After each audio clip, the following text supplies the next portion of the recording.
because every day I was on a short call team ready to bring the prompt delivery of hate and discontent anywhere around the world because everybody was willing to do the same. And on any given Sunday afternoon, I had a whole bunch of bad guys all trying to kill me along with everybody else in the United States military. And the dangers were clear and they were very present. And so for me, I knew, and that's all we knew was warfare. And of course, going into forever war and spending 20 years at war, like you just, you don't realize that there are these quick hit little skirmishes and that like prolonged and protracted wars are bad. For us, that was just it, right? And it was so righteous. Hello and welcome to the Scuttlebutt Podcast. I'm your host, Brock Briggs, and each week I bring you stories and tactics from the world's greatest military veterans, both of history and of today, all at the top of their craft. The show is going to do a few things for you. It's going to make you informed about interesting vets, their industries and careers.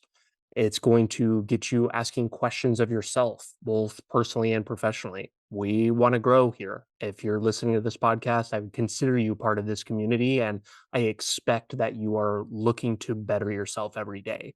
And if you aren't, then the show and community is probably not for you. And the last piece that this is going to give you is it's going to give you specific steps on becoming more lethal in your life and business. Why we break this down as simple as we possibly can so that each episode you can take something away, learn from it, and implement it in your personal life or in your business. Today, I'm speaking with Mark Holden. Mark is a former Navy corpsman, and today is the founder and CEO of Holden, a consultancy business that assists with prototyping, productizing, pricing, and advising in the defense technology space.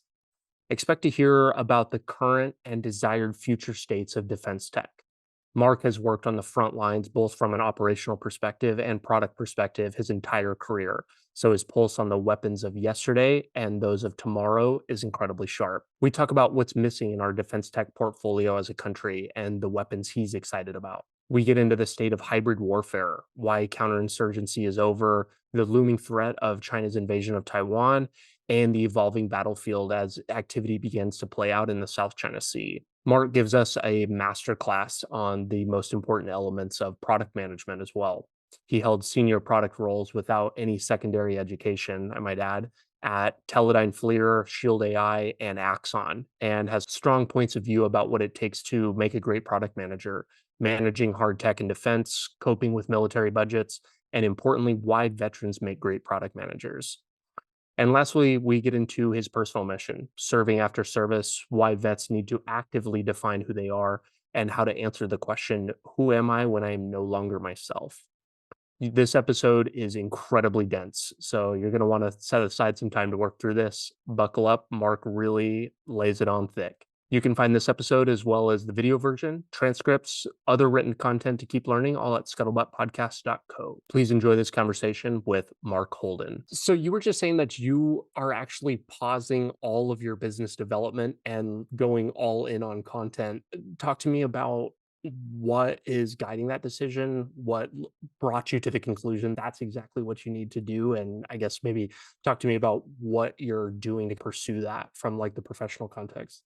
Of course, yeah, appreciate it. So, like any product market fit, super important. And as I was going off on my own as a solopreneur, eventually an entrepreneur to run a small team, trying to figure out where I put my energy in the near very like early phases of my business is direly important to me. After spending a lot of time on the road, engaging with clients, engaging with customers, a couple of things are abundantly clear. One, people find me on LinkedIn and they could reach out to me on LinkedIn because of my content on LinkedIn. And yes, I found myself in the first couple of months, call it first 2 months of my business, just busy with like discovery calls and building the book of business and things like that. But a couple of things became very abundantly clear as I start to pull the audience of how did you find me? Why would you like to work with me? Well, that kind of stuff. And it's very clear. Content is king.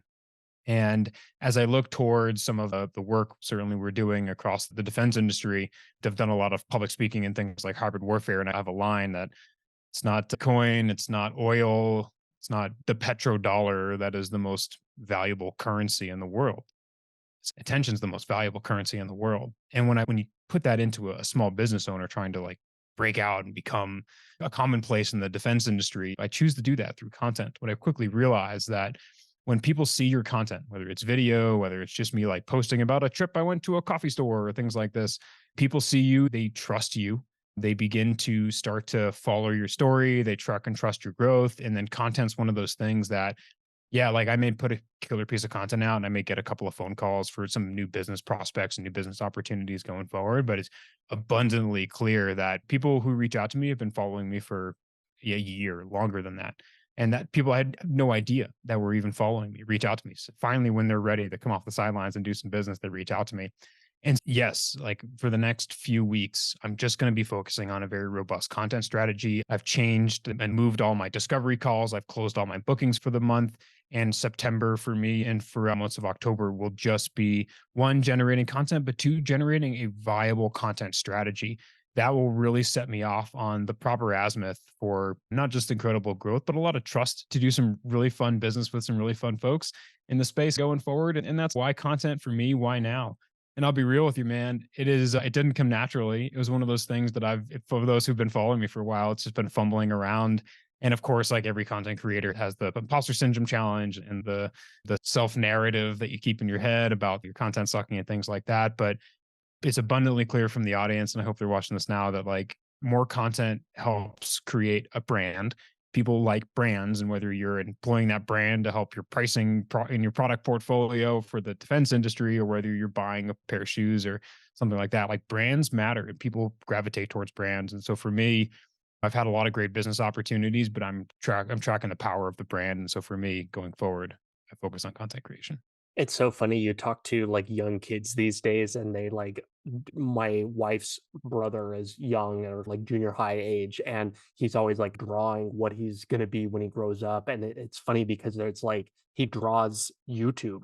He said, "Oh, I want to be a YouTube like a gamer," or that's like kind of a job category that is like a slightly different than the astronauts and like the firemen that I think that a lot of people around closer to our age are like aspiring to be. So it's interesting to see that is becoming a role that like a job. What's interesting to me is that I think a lot of people confuse creating the content with actually having something to create it for. People are like really that's an aspirational title, but the really successful creators, we'll call them, are actually they're having something to market already. They have something to talk about rather than they're just like throwing random stuff at the wall. And you have a business, you have all of this experience to talk about.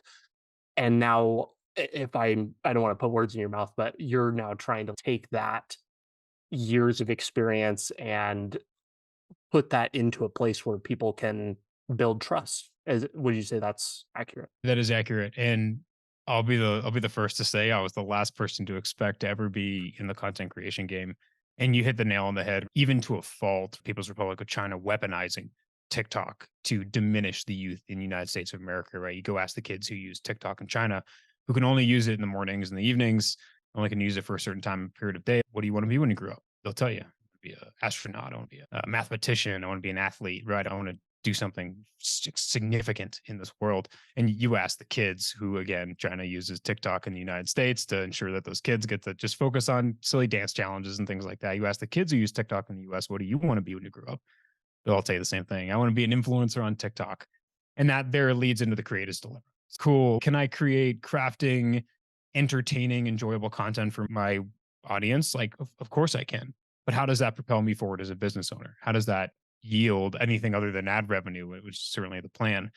And so for me, being able to take technologies that I like, gear, tactics, techniques, procedures, like soldier systems, things that I've kind of got experience with and I'm not relatively knowledgeable about, create something that is entertaining, yet at the same time, take a step back from the satire, take a step back from the entertainment and say, okay, like this is the type of gear that was used during this skit because here's how it works in real life. Or when you're conducting this type of operation in the real world, although we may have used it for a skit, here's the breakdown of the gear that was used. Here's the breakdown of the tactics, techniques, and procedures and the why. And for some of these, the products themselves, like why could I only use this product, or how do I make a better product? How to give my audience an understanding of how they can localize their product, especially for folks in the defense industry, for their audience. Because too often A lot of these companies are just like toddlers trying to mash a square peg of a product into a round hole of a market. So, ideally, throughout these relatively entertaining videos that'll start making their way on the internet, I found an opportunity to educate my audience and establish myself as a voice in the industry to start helping folks achieve product market fit, at least through enjoyable satirical video. You were talking about why brand is important.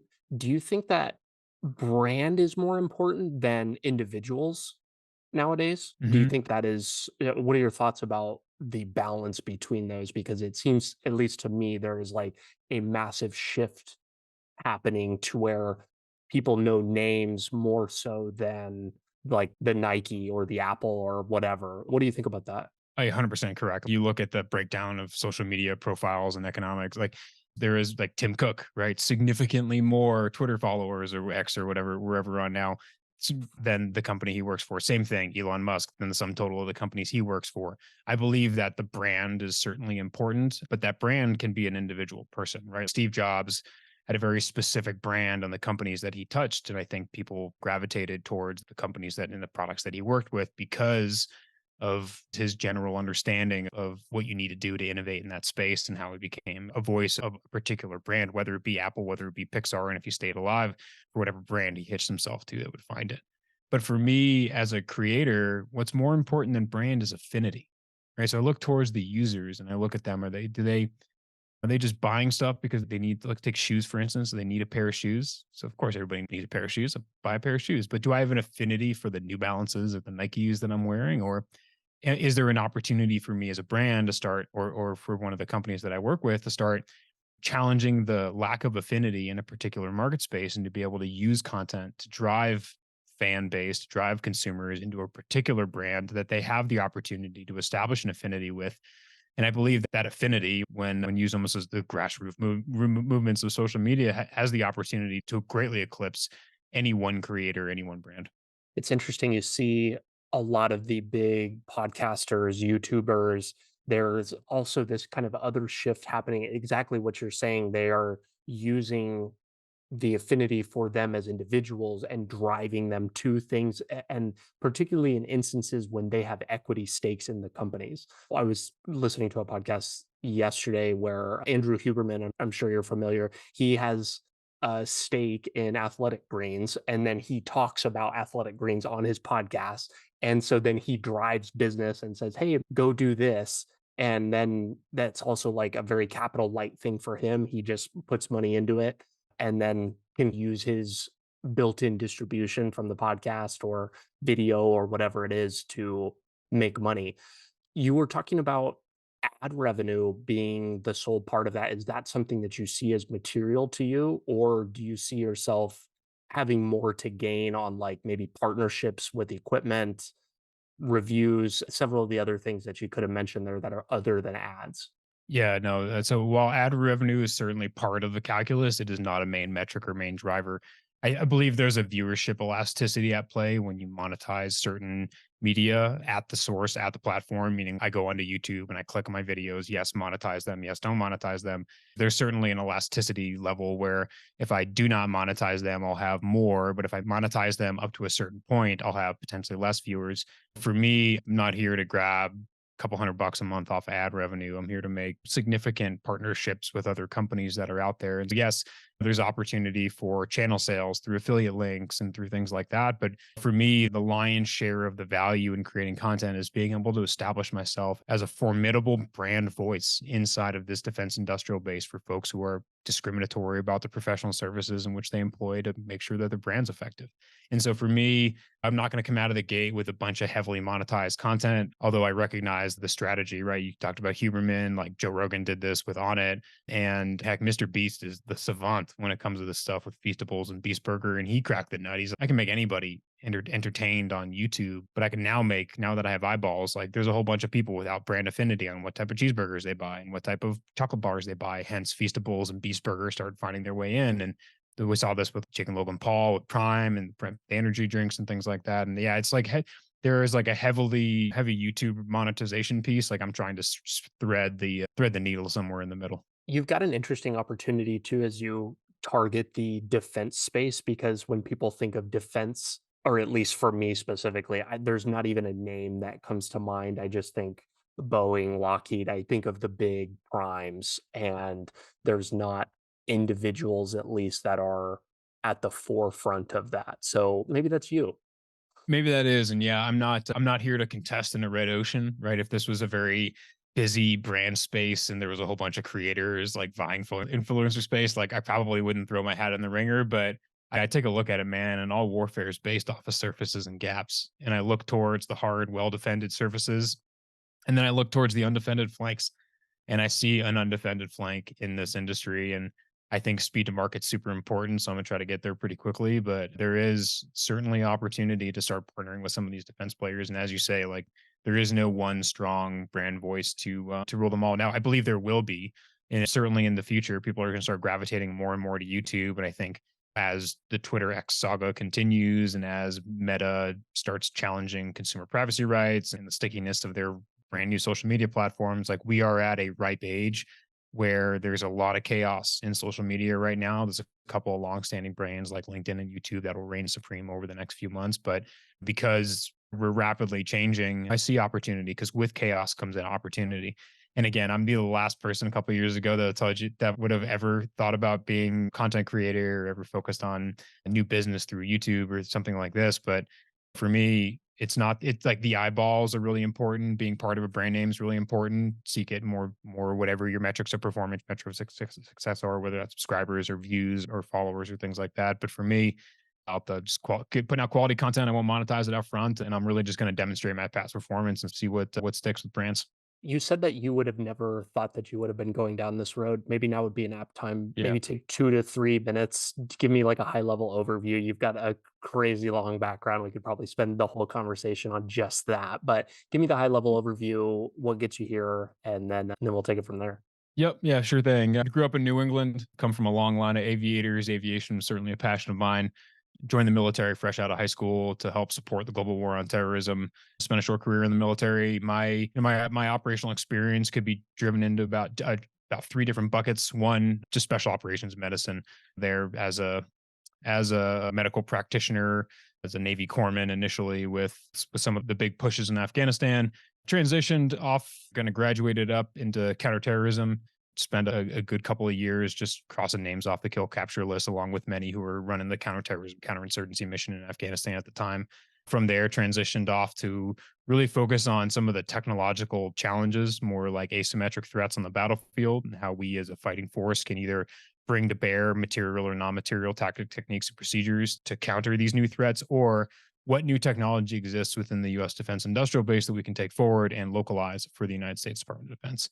Once my operational time was done, I was very fortunate to be a part of a number of high growth startup teams. I've been part of relatively new teams that have brought brand new 0 to 1 technology to the market. Some of the great products like the RED Skyraider was very fortunate to have a very influential hand on and still see great returns from that product out today.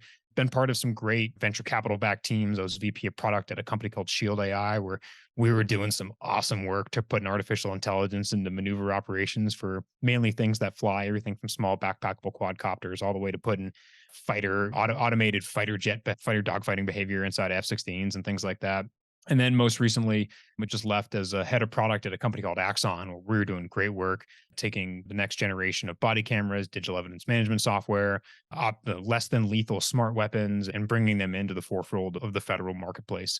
And so having transitioned off to run Holden, a professional services firm, full time the last few months, I find myself splitting my time between Denver and Colorado when I'm not on the road. And the sum total of my experience, again, we could spend some time talking about it, and really available for the folks that I work with, but primarily for the folks that consume my content. And so that's me. And yeah, just appreciate it. Over. You have a really interesting personal mission statement, which I think you see the fingers of in all of the different roles that you've had.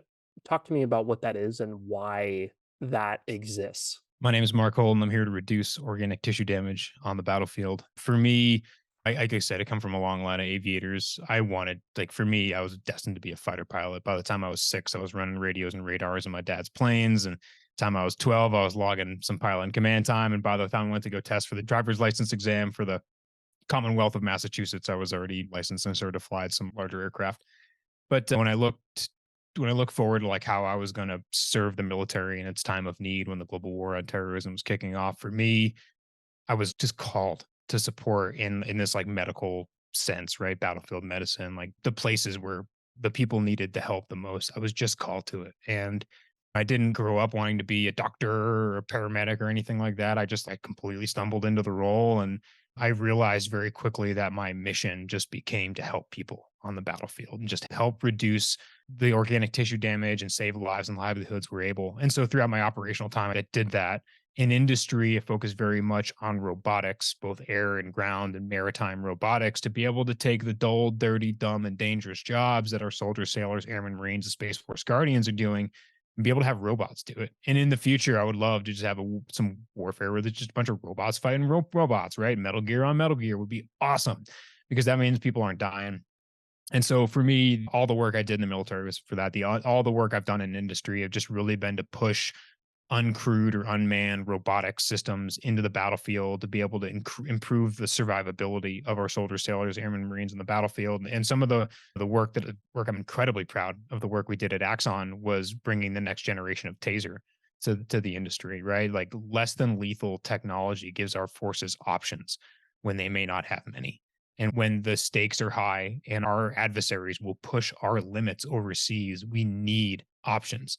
And for me, my personal mission grounded in the work I was doing over at Axon was to bring the next generation of taser into the fold, and just incredibly proud of that. And while I work primarily with companies that are robotics, there's the smart weapons and some of the stuff that I've done in the past, I continue to take that mission statement of reduction of organic tissue damage in the battlefield and just continue to protract that across my industry and commercial experience. I'm sure that serving on the front lines of the global war on terror, you're exposed to a lot of that organic tissue damage. I'm no doubt a ton. Throughout the GWAT specifically, there were so few casualties comparatively to some of the previous wars that we've experienced. In your opinion, was that still too much though? And maybe you can give me a history lesson and compare and contrast with working front lines and like why is that important? Sure. We are trending in the right direction. We're not taking large fields of conventional troops with muskets and putting them against like thousands of people on the battlefield and having these bloody battles. World War One, World War Two, we just saw the same thing, like just send waves of bodies in. When you juxtapose even parts of Vietnam and mainly World War Two with some of the casualties we had in the GWAT, they were protracted casualties. And they were casualties that would occur when you're fighting an insurgency, you're not fighting a uniformed enemy. And instead of having an airborne division go try to assault a runway, and then for whatever reason, they're having a hard, they incur a ton of casualties because they were just assaulting this very complex objective. For us, it was like 12 people died today because of a roadside bomb for a war that we've been in for 12 and a half years. And what hurts more, the platoon of folks that died trying to take a very complex target, or the folks who are still there doing the clear hole build mission and then just happen to die because they went along the wrong road when the wrong guy had the wrong finger on the trigger. And so the war is definitely different. We saw a lot less casualties. One, because of course, like we up armored our vehicles, and we had IFACs. The individual first aid kit was a huge technological advantage for our soldiers, sailors, airmen, and Marines that were fighting GWAT because we had the opportunity to have decent medical care, tactical combat casualty care on the front lines. I thought we did a great job as a nation and as a fighting force training TCCC or combat casualty care, like all the way down to the lowest common denominators on the battlefield, and everybody at least knew how to run a tourniquet and some quick clot, and that saved a lot of lives as well. Is it too much? Yeah, man, it's always too much. It's 12 people die, 1,200 people, 12,000 people, 120,000. Like there's still too many, and it's a lot to say that. And coming from the theaters of combat we fought, and certainly as a functioning member of the defense industrial base who's continuing to perpetuate the problem, I recognize some of the challenges, but we're getting better. We're trending in the right direction. Tactics and technology helps, but a world where there's just a bunch of robots fighting robots is what I'm striving for. You just were alluding to perpetuating the problem with the defense industrial base. That is the a very common complaint of especially young millennials Yep. who like certainly not vets, but people who want to point the finger at the big primes and say you're the reason why we're in this war. And there are just countless books pointing to this industry that thrives like the on war and makes money and profits from that. What do you think about that? Because I struggle with this in a big way. It's like we need that. We defense is so critical because our enemies are not sleeping right now. And if we were to just put a blockade on R&D at these big companies and certainly the small ones as well that are bringing those 0 to 1 technologies that you were talking about to market, we're going to be behind fast, if not already there. So, what do you think? What do you tell people who want to point the finger at that entity, that big amorphous thing? I'm generally one to point the finger as well. Right. Again, I make my living off the defense industrial base. I'm not here to commit career suicide by calling out the defense industrial base. But we do not have a history of being good stewards of the taxpayers' dollars or the lives and livelihoods of the service members in this industry. I don't have, I got a 7 foot whiteboard next to me. Like I don't have some mad grand plan of how the defense industrial base is the reason we stayed in Iraq and for all those reasons. Like I certainly have opinions but having served on both sides, couldn't tell me the defense industrial base was doing anything bad because every day I was on a short call team ready to bring the prompt delivery of hate and discontent anywhere around the world because everybody was willing to do the same. And on any given Sunday afternoon, I had a whole bunch of bad guys all trying to kill me along with everybody else in the United States military. And the dangers were clear and they were very present. And so for me, I knew, and that's all we knew was warfare. And of course, going into forever war and spending 20 years at war, like you just you don't realize that there are these quick hit little skirmishes and that like prolonged and protracted wars are bad. For us, that was just it, right? And it was so righteous because it was revenge for 9/11 and then WMDs in Iraq, right? It was like proper reasons. And so when I look back at how we're like the future and really how the defense industrial base may be making some missteps, one, things are getting really expensive. Like pound for pound, we are losing the fight an affordable mass.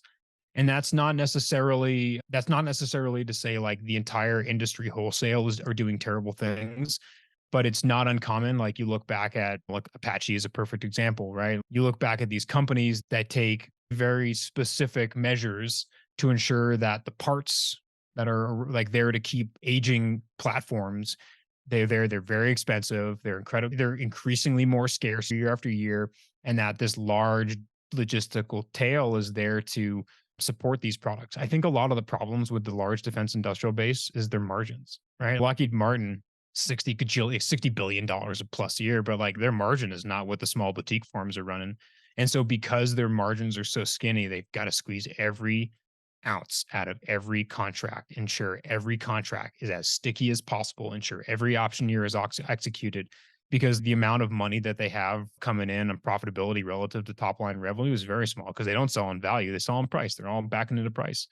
And I've got a sinking feeling that if these companies can solve for profitability and start selling on value a little bit better, which is again where I try to come into some of my business consulting world, like with these companies can start solving on value, not on price, then they have the opportunity to start delivering a more compelling solution to the warfighter, but in turn something that's more like ideally more capable with while still being affordable. Right? You hear this thing get thrown around affordable mass. Like F-35 is awesome. Not an aircraft in the world's inventory I know that would want to go against it other than an F-22. But two very expensive aircraft, and then we have to ask ourselves the question: is it one F-35 or like 100 smaller, cheaper aircraft? Like we're seeing this smaller nation start to make these tough decisions, but we as a defense industrial base are not doing the best we can to ensure that the taxpayers have an opportunity to save a few bucks during their procurement. Like these companies, in the end, they're running companies, not religions. They're here to make money. And in turn, you absolutely see like the perpetuation of a lot of these big, conflated, big, expensive defense budgets.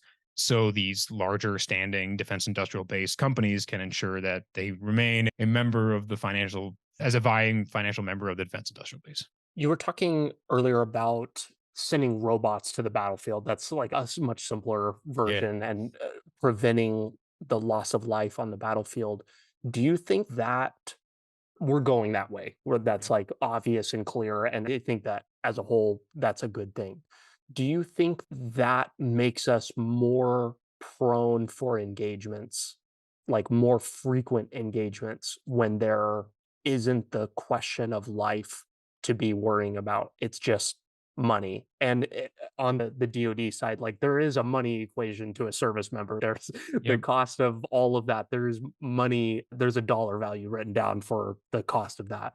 But it's probably less, at least at scale, for some of the robotic systems that they want to put on the front line. So I guess, do you think that makes us ready to fight more? I believe it does. Yeah. And I'll draw upon President Barack Obama's use of unmanned systems to start bringing hate and discontent among the germ personnel effect list or the killer capture list. This is hellfires fired off of predators and reapers. Like once that technology started making its way into the limelight, we started using it. Now we started using it for an interesting reason, less about a service member losing his or her life in the cockpit and more about potentially not having to worry about the political implications of putting like an actual human in combat in a particular area. Now, as you look towards the future, hybrid warfare, this like period between peace and full time warfare, which is what we're in right now with China and parts of Russia, we as a nation are probably more likely to employ robotics, uncrewed, unmanned systems. This includes like Tomahawk missiles and everything to effect an objective than it would be to send a US service member boots on ground overseas to conduct this type of operation. So I think we're going to start to see more and more of them. I think robotics gives us a significant reduction of risk to mission and reduction of risk to force to allow us to have more of a propensity to start prescribing uncrewed or unmanned systems for these type of actions and strikes. Yes, it definitely will for the next 10 years while we prepare for littoral combat in the South China Sea and continuing unified land operations in the European continent. When we as a nation start figuring out how do we action some of these more hybrid objectives that are out there, it's not a full blown, I'm going to put a tomahawk through that country's military strategy center. Like, how do I put a listening post outside of countries' harbors? How do I conduct reconnaissance operations? Like we will continually look towards uncrewed or robotic platforms to conduct these missions. One, because of deniability. Two, because of the less political capital we have to use if something goes wrong. And three, the likelihood of certainly reduction of risk and reduction of force to the mission and the crewmen on side of it. Let's get into the hybrid warfare and some Yeah, of the interesting battlefields you see us playing into in the next 5, 10, 20 years. It probably would be apt to start with the fact, though, that what in our first conversation, you were telling me that GWAT and counterinsurgency are over. Let's start there. Why is that? And then bring me up to what as like the bigger threats that the US is facing. of course. Yeah, for 20 years we fought global war and we fought the global war on terror. It was 20 plus years, right? It was a regionally focused fight that had troops that were globally aligned. While there was work in Iraq and Afghanistan that got done, we still carried out operations across the Middle East, Southeast Asia, Africa, things like this pretty regularly. Now, with named operations, named being Operation Enduring Freedom or Iraqi Freedom being done, and we don't have any contingency operations currently and no named conflicts in these areas. Let me be very clear, like counterinsurgency and counterterrorism absolutely still happening. Just we don't have the mass force alignment that we did. It's still reserved for your very specific individuals, your folks who are trained in foreign internal defense, your folks who are particularly trained in counterterrorism operations and who are there for this is generally your special operations forces or your potential conventional forces that are geared towards foreign partnerships. Now, when you have the rest of the force that's now opened up and you don't have everybody focused on counterterrorism, counterinsurgency, like what do you focus them on? And the answer is the great power competition. We were very much focused on the next great power competition against China. This is littoral combat in the South China Sea, eventually going up when China eventually tries to take Taiwan. We're also looking at the European continent and we're looking back at continual problems like we were looking in the 80s, force on force, tank on tank warfare against Russia. This is like the Fulda Gap problem that folks studied for back in the 80s, like the same mechanized force on the European continent is something we're certainly look at. And so if you look towards the late 2020s for our littoral combat kickoff, and you look towards potentially early 2030s for our European adventure kickoff, where we're conducting unified land operations for us, we have a number of growing threats just between the time of peace, which is now, and the time of a full blown shooting war, which could come as early as 2027. For us, what are the threats that are available? One, we talked about it, which is social media, and that's using systems like TikTok, to be able to program our youth, to be able to track our citizens, to be able to waste time with our youth. That is an example of not a direct kinetic attack, but certainly a non-material attack on our citizens of this United States. Propaganda is a huge thing. We have to be very aware of the propaganda that's going to be used against us. It's very challenging for us as a nation to be able to command the global presence. We have 800 and something, I think 804. Check this number, but 804-ish bases overseas. Like we at the US are stationed in an incredible number of places. And in order for us to continue this power projection, it's very easy for us as a force to slip up in these nation states, to be able to be contested and challenged and given with a protest, or somebody conducting embassy security, or somebody conducting a gate guard operation at a forward training base in Africa. It's very easy for me as an adversary to look to the vulnerability of a US service member serving overseas and abroad away from the continent of the United States or North America, and to be able to use some of my hybrid warfare actions, like throwing stones, like setting up riots or civil unrest, and to be able to force the hand, to be able to take that individual and force them to use lethal force against me, thus shortening the period of peacetime and warfare and wartime. For us, when we're looking forward to the technology that's going to be used in the next generation of battlefields, space is definitely going to become increasingly more of an opportunity and a challenge. Space is going to be very contested, but it's going to be something that will allow us to scale our forces and the communications of those forces. I look towards hypersonics. While hypersonics aren't new, we've been putting stuff past Mach 5 for quite some time. Steerable hypersonics are, and that's the scary stuff. And that's what I believe, like the advent of steerable hypersonics is likely what will make or break that conflict in the South China Sea, depending on which side brings it up. If you look towards the history of all of our really, since the advent of gunpowder, you look towards how did wars end? And it's usually because one significant piece of technology found its way onto the battlefield that was not there and not developed before the war actually started. This is the arrow, this is the nuclear weapon, Oppenheimer, and all this stuff. Like, it usually requires a war we can't win to create a technology to overcome this tactical disadvantage. And so while I can sit here and retort grand conjecture on the advent of hypersonics and space effects, and I can double click on the importance of undersea warfare and surface-based warfare and things like that, I know and I stand rough and ready to be able to answer the call of when the nation is in that conflict, that we have the hardest problems ahead of us, that we as an defense industrial base have to come together, stack hands, and create the next solution to that next battlefield problem. You seem pretty confident that China is going to invade Taiwan, and that's going to be a major pain point for us going forward. What gives you that confidence? And like, Yeah. why does the US seem like they're not taking it seriously in the way that maybe we ought to?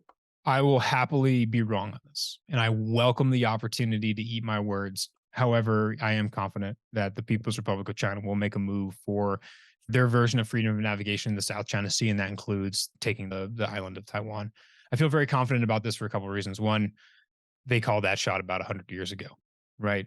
1927, China looked towards the opportunity for globalization. They looked at the economic opportunities they've had. They look at the need for defense industrial base, and they planned for 100 years. They planned, and they said by 2027, we're taking Taiwan. And so I just listen to them and say, well, I'm going to listen to them because I'd rather not stick my head in the sand, and I hope they're wrong. But if they're not, we've got a pretty scary future ahead of us with potentially a lot of Americans, a lot of folks in the South China Sea, a lot of individuals from China that are just like are going to be subject to this particular conflict, and we will lose a lot of people. So I feel pretty confident about that because they've been calling that shot, because they've been building this huge defense industrial base, because they've been building an incredible amount of capabilities just localized in the South China Sea. Like, I'm not worried about their supercarrier lack because they have islands that they can repair. We as a fighting force have to, a couple of Navy vets here, like we can talk about the shift in tactics and techniques and procedures that are going to be required from the Navy in 5 or 10 years from the Navy we were used to, which is the basis of the carrier strike group now has to disband and everybody's got to fight in a decentralized manner. I look towards all of this. I feel pretty confident just judging by the buildup of China, the last 100 years of globalization, the strict focus that in and around 2027 they want to get after it. And again, very public knowledge, not like I have some secret information or I like read a government report or anything. Like I am just a well-informed citizen like the rest of the crew that just have been reading the tea leaves, and I'd rather prepare for the likelihood of it. Now, why can't America do that? One, calling somebody out like that, saying, China, I know you're going to invade. It's really damaging politically. Like political capital that's wasted is tough. And it's really hard for a nation state leader to come out and just start ahead of a country committing those type of acts to start like preemptively pointing the finger at them on the world stage. It wouldn't be good. Two, from an economic standpoint, we do import a lot from China, and like I have half the freaking tools I have in this tool chest over here probably made from China. And if I had to bought them in the US, it probably cost three times as much. So I'd have half as many tools, right? And so I appreciate, of course, I'm not on TikTok, but I'm not like making sure everything we buy isn't from China. But I recognize that the US recognizes that the second and third order effects of like just even calling them out on the world stage hinders that potential cheap globalization that they've got established right now. Additionally, we can't agree on a 4-year basis in the US, let alone a 400 or a 100-year basis. If China's got a 1,000-year war plan, like we can't agree for a fiscal year at a time. Like because of our political system, because of the opposition inside of it, because of the fanatical nature of our politicians over the last 48 years, like 4 to 8 years, we just cannot, as a country, as a global base, agree on a singular threat. And we know that no matter what work we do, every 4 years it has the opportunity to get unraveled. And so that's why I think China, that's why I think now, and that's why I think the United States just won't be able to stack hands and align on a common enemy until it actually presents itself. And then we've got to be reactive. I'd love to hear your thoughts on something you just mentioned offhandedly, the disbanding of the carrier strike group Yeah. methodology. Earlier this year, the Navy announced that they are reopening the Subic Bay base in the Philippines, which is right in China's backyard. And that's like maybe inadvertently not getting up on the global stage and saying, hey, we think that you're going to do something. But inadvertently, I think that does send some sort of message and puts a lot of just the amount of people it will take to get that back online, a major naval installation and port like that. Talk about what that strategy you think might look like in terms of ships movement. What kind of things should we be thinking about, and give a lesser informed person an idea about what to be watching for, maybe? Yeah, sure. When you think about naval warfare and how our Navy is structured around the almighty carrier strike group, and the almighty carrier strike group has submarines and guided missile frigates and like destroyers and cruisers and weapon ships and like all of ships that carry weapons and armory and things like that. Like all this massive group of naval vessels all there for one thing, and that's to protect the carrier. And a couple of reasons why that's probably not going to work out well for us in the future. One, we don't have enough naval forces to be able to bring the fight to China and be able to have the right prescribed ratio of naval forces to enemies if we leverage the carrier strike group, meaning I have to prescribe one carrier strike group to another group of enemy ships, and then everybody's got to fight from one centralized location. In all of those wars that we talked about, unified land operations in the European continent and littoral combat in the South China Sea, three things will cause utter success for those who employ that. And that first one is dispersion, lethality, and so equals survivability, mobility, lethality, and dispersion. We can figure out those three things: mobility, lethality, and dispersion. Our forces will fight and win in the next theater of battle, as long as we can figure that out faster and better than our enemies. Now, when it comes down to the naval forces, our naval forces, in order to ensure we can match the numbers of China, let alone the technologies, we've got to ensure that our individual frigates, our carriers, our cruisers, each individual item inside of that carrier strike group has the opportunity and the ability to fight in a decentralized manner, fight on its own, fight independently of the carrier strike group. These destroyer squadrons and things like that, like we have to, if we put a large cluster, a large group of naval forces on in a battle space, we invite a singular target and a whole bunch of hypersonics that are out there.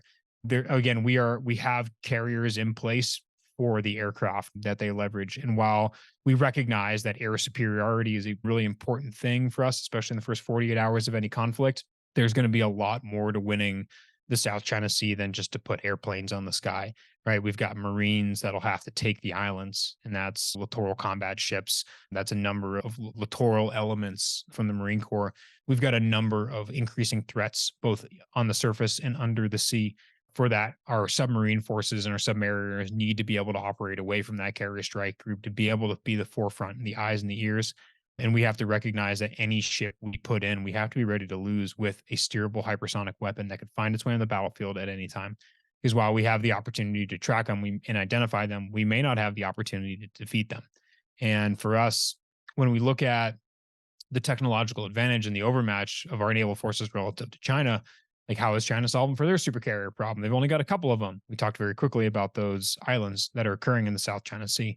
When I've got all of my forces, my nuclear capable jets and my naval strike forces all on one supercarrier and one or two hypersonics take that thing out, screwed. Everything goes down to the drink, down to deep sixes. Everything goes to the bottom of the ocean. Davy Jones locker. But you look at how the Chinese are leveraging these islands.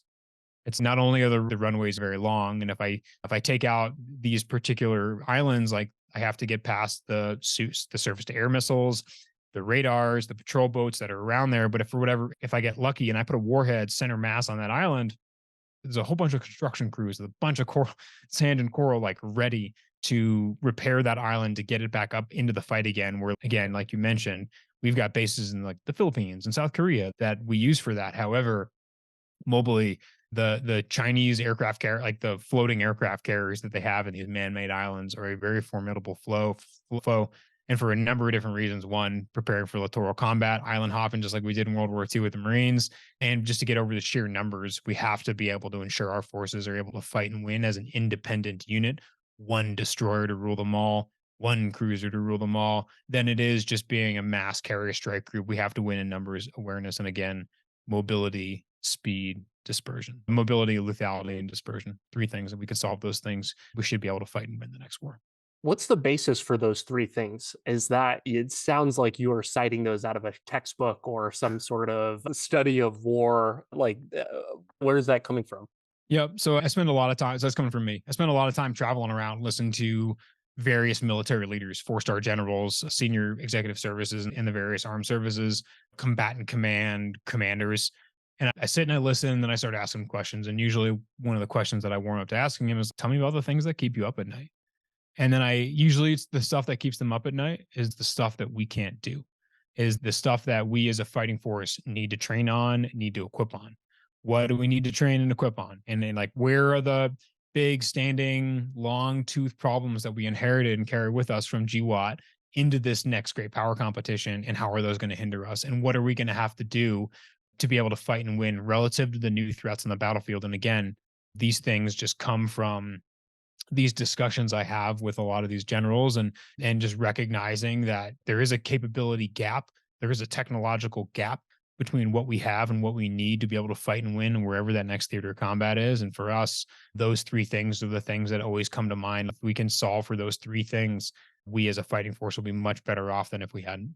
You were talking about hypersonic missiles, specifically steered or guided ones, able to be controlled as a maybe a big step change in terms of things that we ought to be thinking about defending against and or using. Maybe give me the download on hypersonic missiles to the extent of your knowledge there, and like why is that such a big deal? So reaction, speed to reaction, super important for us to be able to detect a threat, identify that threat, and then in turn defeat it, provide a countermeasure against that threat. It's what you need to do to counter that threat. And for us, when you look at hypersonics, so like hypersonic is anything that goes faster than Mach 5. When we think about hypersonics, we all think about Maverick. We think about Top Gun Maverick, and we think about Captain Pete Mitchell hanging out in the Lockheed Martin Dark Star doing Mach 10. Yes, that is super, super fast. And yeah, missiles will go higher into the Mach numbers and things like that. And while since we've been putting people in space, have been doing Mach 5 as a human race for quite some time. But the advent of steerable hypersonics is really the scary stuff. When you look at the ICBM, intercontinental ballistic missile problem, when I have a conventional conventional rocket with a relatively unconventional warhead, like a MIRV warhead or a multiple reentry vehicle nuclear tipped warhead. Generally, I see it launch. It's like Missile Command, John Connor, Terminator 2 stuff. Like I see it launch.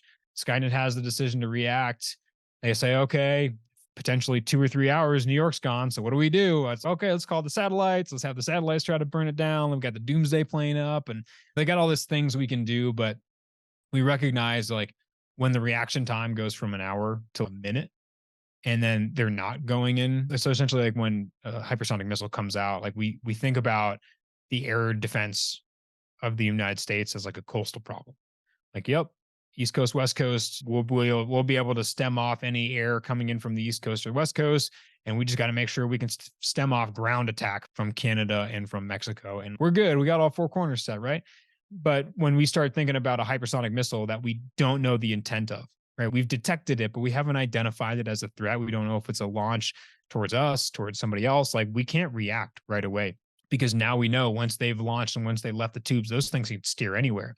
And so the scary part about steerable hypersonics is that you've got a very fast missile that can do a lot of damage that is not going in conducting a shot poke through the coasts.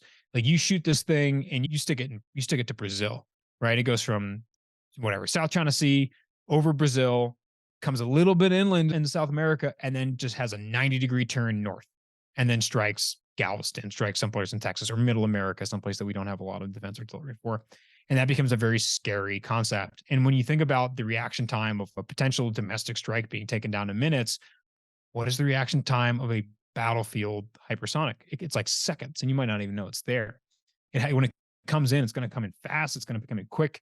And the technology we have available to us, CWIS, the Gatling gun, things like that, being able to try to take it out with lasers. Yes, there are some great party tricks to be able to take them out, but it's hard enough to take one steerable hypersonic out. The real scary thing comes in when we start talking about taking out multiple of them. And then that becomes the same challenge that Israel has with the Iron Dome. It's like, yeah, I can take out all Hamas rockets until my Iron Dome dispensers are empty. And now I've got to start slinging some more in. And so for us, again, the scary thing for us looking at the next war, whether it is land or maritime based, it's steerable hypersonics. What are the primary defenses for those from coastal perspective? Obviously, the sea whiz from like a ship Yeah. perspective, but if there's not something that's patrolling on either coast that's just happened to be there, like they're probably not going to be firing the sea whiz off from port. So, what is it that they like the US is thinking about in terms of defending against those? And I don't know, is there a reason I don't know where those are? That's probably an important thing to keep secret. Yeah, so we don't know where they are for a good reason. We're not going to be talking about where they are for a good reason, but yes, you're absolutely correct. Sea Whiz, the ship-based Gatling gun, like good and poor. They have Sea Ram, which I believe since 2010, so was deployed to forward operating bases to take down mortars and things like that. Like they will not be able to act fast enough for these hypersonics. Where we're looking for is to, like being able to disrupt them one with other hypersonics. Can I send another hypersonic in to conduct a synthetic detonation and intercept? Can I have another hypersonic go in and like missile command style blow itself up to be able to nuke these things out? Can I use lasers to disrupt it? This is like very powerful lasers to be able to disrupt these very fast systems coming in.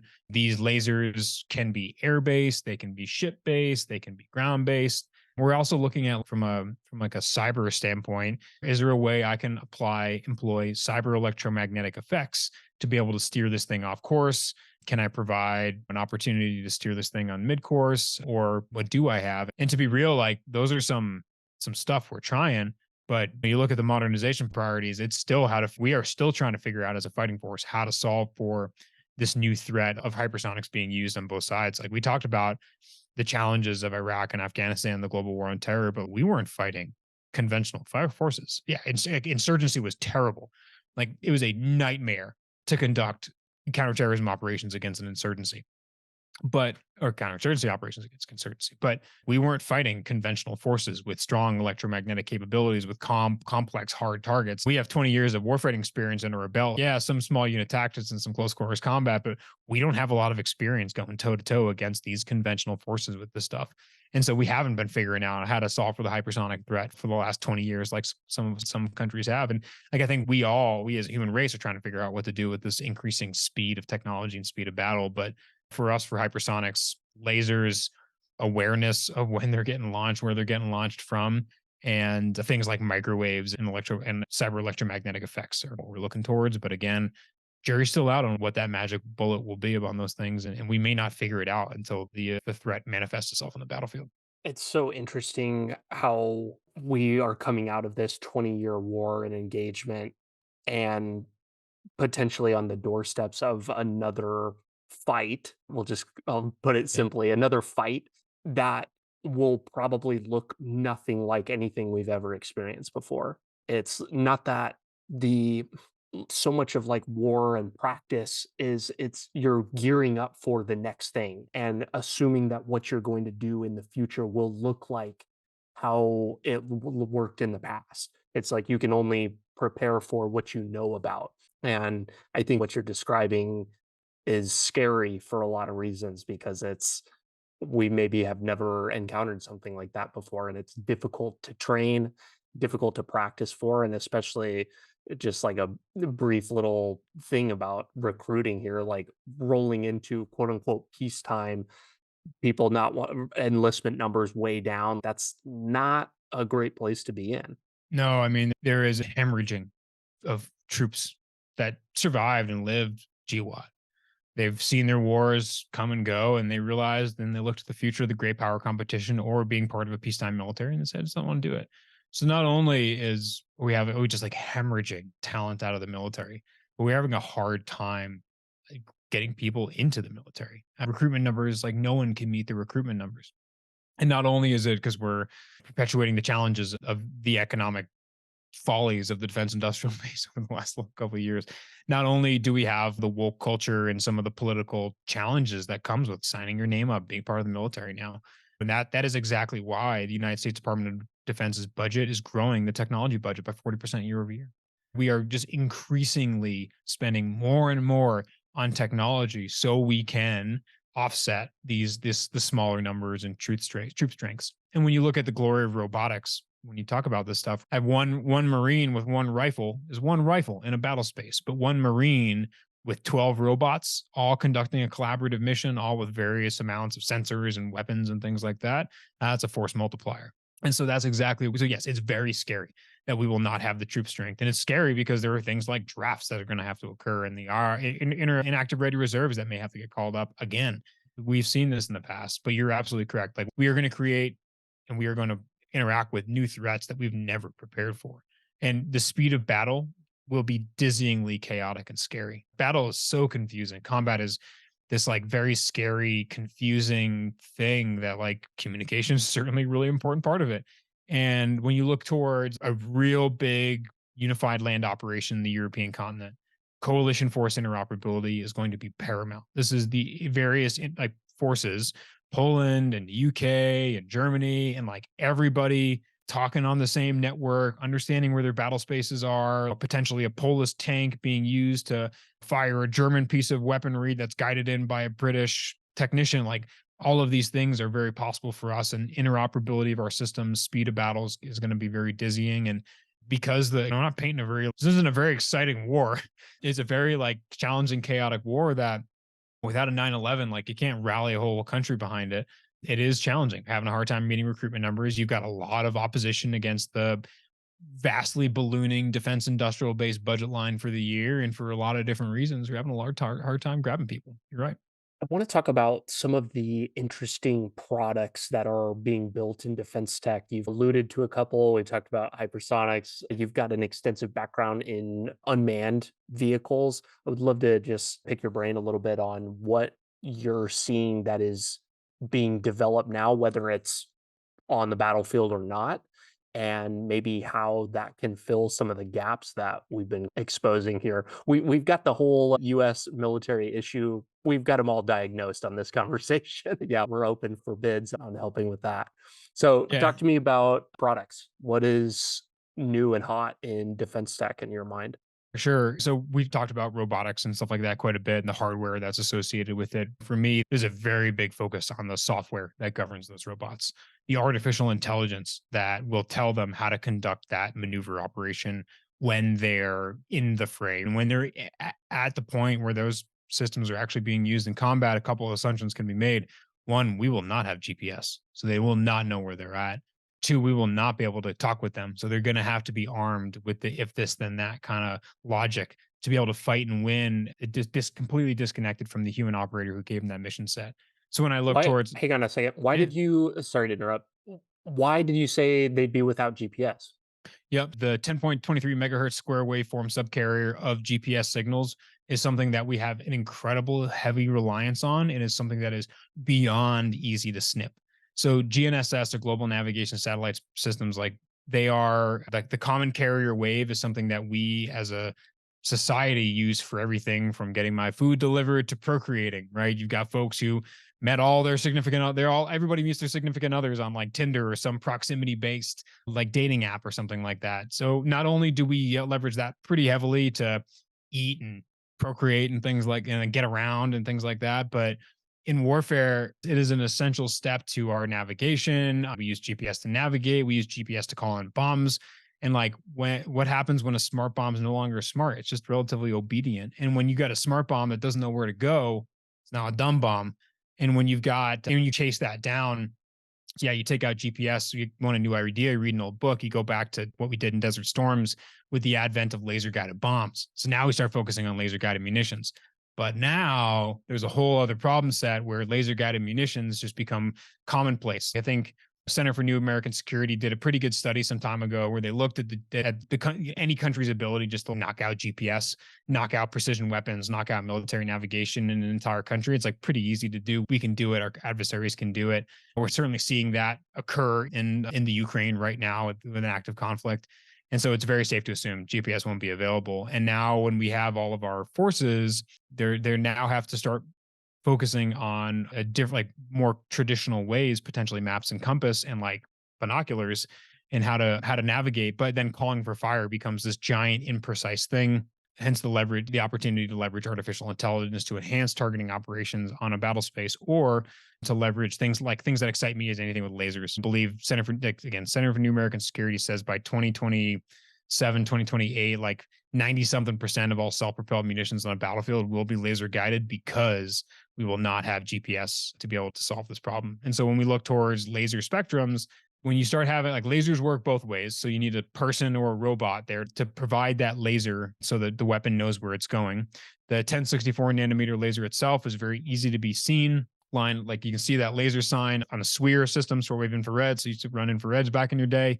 When you start looking at the various wavelengths of infrared, I get excited about mid-wave infrared because its ability to see through marine obscurance. I get so excited about the advent of shortwave infrared on more swap C size, weight, power, and cost available systems to be able to see the various laser energy that's out there, whether it's an 850 nanometer laser that's being used on a rifle, or whether it's a 1064 nanometer laser that's being used off of a targeting platform. There's just, because we nuke GPS, there's going to be a ton of lasers on the battlefield. And so for me, I get irrationally excited about technologies that employ long mid-wave infrared and SWIR at a relatively size, weight, and power and cost appropriate realm. And so that's why, for me, that's why GPS that's why I say we're not going to have it. It's just a relatively easy assumption to have. Are there specific companies that you think that are leading the forefront? You name dropped a couple of the companies that you have worked for, Axon, Shield AI, and you worked for a couple other companies in this space as well.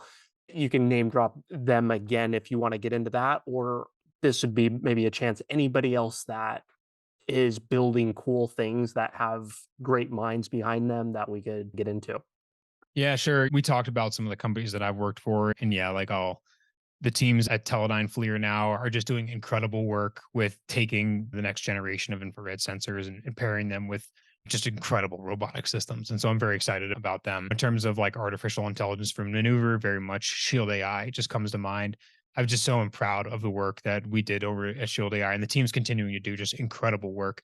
They're solving some really hard problems in the battle space, which require just a massive amount of gusto to be able to solve. And the team's got the right people in place to be able to solve those hard problems. And they recognize that there's opportunity to bring to bear technology of consequence to be able to ensure that those robots have the right artificial intelligence to fight and win for maneuver operations, for AI for every pilot. It's awesome there. We're talking about the hybrid warfare piece, like providing options to those forces. Axon for me it's just like a dream to work there. The taser technology it's a complete game changer for our Department of Defense, for our folks who are operating in those austere environments, who are in the thick of it, who are living and breathing hybrid warfare and operating in gray zone operations every single day, whether they're supporting our missions overseas. Like the taser is just that technology that will give them options to be able to have an option not to use the lethal firearm is really cool.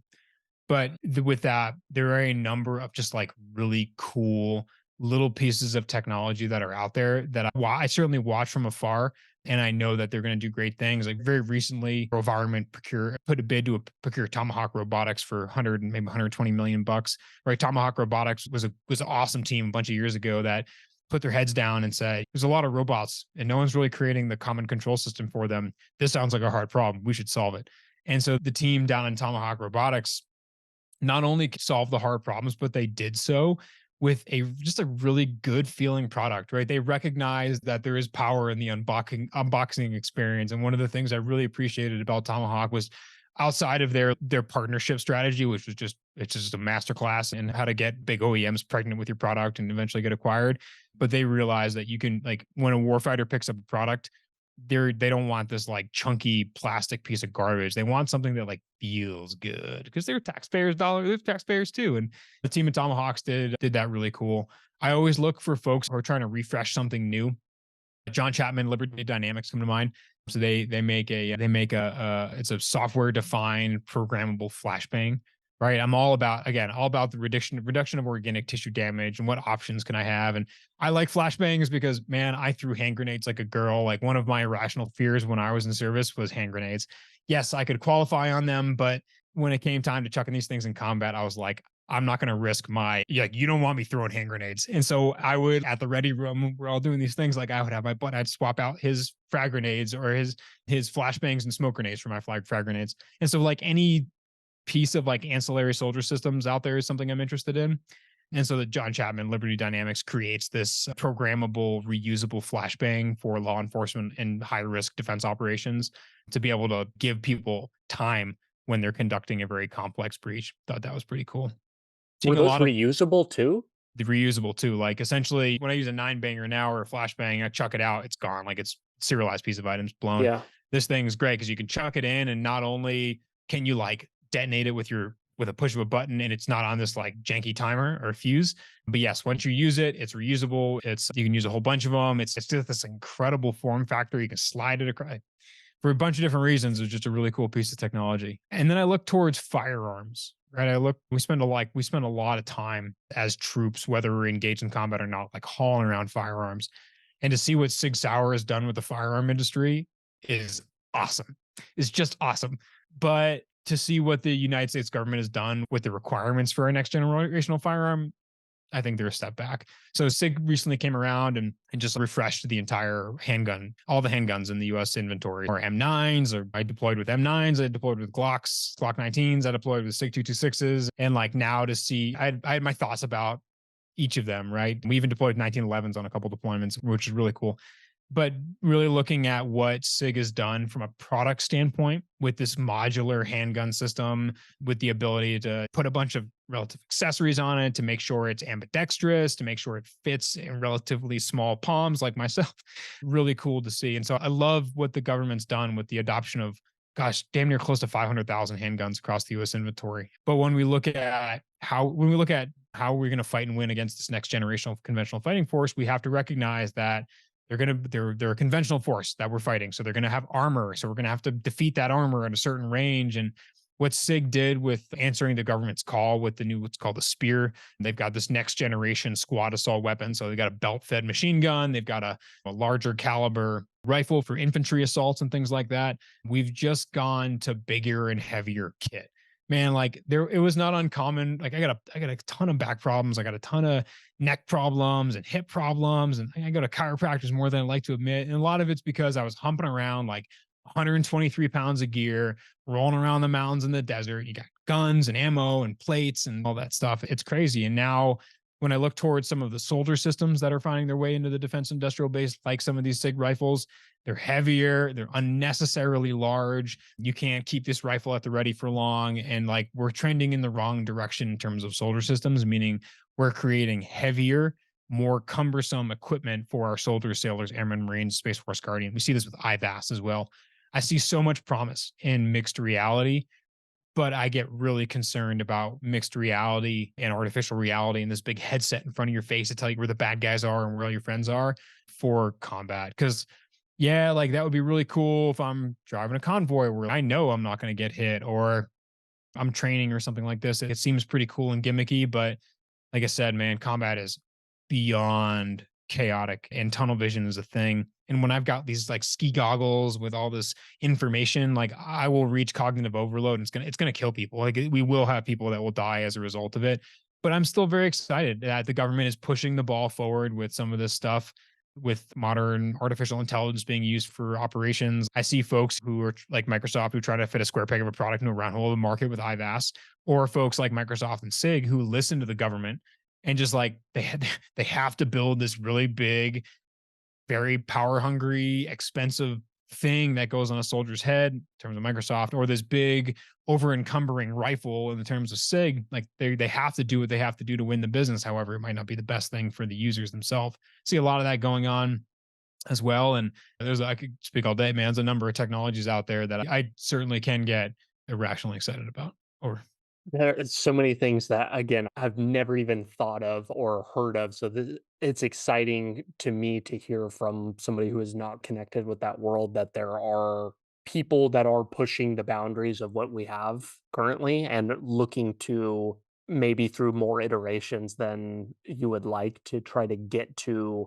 what that right product market fit is for the military soldier systems, like you said, and big companies like Microsoft that are wanting to help back that. Well, yeah. what are the just your exposure to the industry and your deep expertise in it? You probably see things that are not being built. What is the big gaps that you see in this space when it comes to any of the systems that you just mentioned, whether it's the individual level, whether it's large DoD wide, what is not being built that maybe is an opportunity that you see? Yeah, two things come very clearly to mind. First is mobility tools, right? So we've cracked the nut on the next generation of tanks, and we've cracked the nut on the next generation of Humvee replacements and things like that. But what we do not calculate is how can we make the individual fire team more mobile?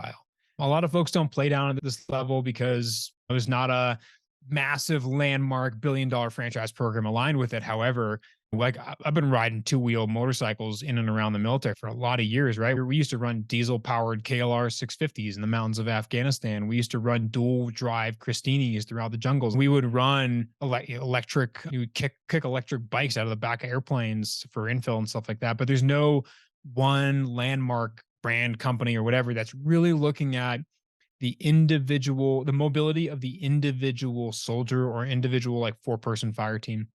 You've got some really cool technologies with Skyrunner that's starting to look towards how can I provide like a transitional aircraft and like something that will drive on the ground that I can deploy a parachute and fly up in the sky and do some really cool stuff with. There's some companies out there that are trying to solve that, but no one's looking at the really solving mobility for the individual soldier, sailor, airman, marine, or Space Force guardian on the battlefield. I think once we start seeing like jetpacks start to become more of a thing, we got a long ways to go to get there. I'll be really excited to test those things out, but there's a lot of opportunity for mobility. The second thing that is just glaring is Arctic capabilities. Right? We as a defense industrial base have a glaring lack of capabilities to be able to provide our warfighters options to be able to fight and win in Arctic. This is Arctic communications. This is Arctic mobility. This is Arctic power sources. This is the ability for wide area surveillance and like unsupported or supported reconnaissance operations in Arctic. Because we have so much global warming occurring, the access to the global commons is another aspect of hybrid warfare we just can't overlook. Global commons could be space, could be moon, could be the Mars, could be the bottom of the ocean, but it also could be the poles of the world. And with the polar ice cap starting to melt, with 80%, 90% of all of our critical communications going through undersea power or undersea communication lines, with majority of our fossil fuels and non-renewable energies being mined in the ocean, there in the Arctic, there's an incredible amount of opportunity, both strategically and economically, to gain from power projection into the various poles. And so if we look at defense spending over the last like couple of fiscal years, is we spent like a couple of $1 million on some new cold weather jackets. But what we haven't spent money on is a lot of the training and sustainment. We've activated a new Arctic brigade, the Arctic Angels, like it's coming back online out of New York, and Alaska is certainly becoming a very critical part for us. But the technology to be able to equip our warfighters with the tools that they need to conduct sustained, protracted operations in the Arctic is just one of those things that's just missing. And I go I go to all the trade shows and I look around, and there's one company who's got some nice Arctic uniforms, but that's about it. No one else is really solving the hard problems.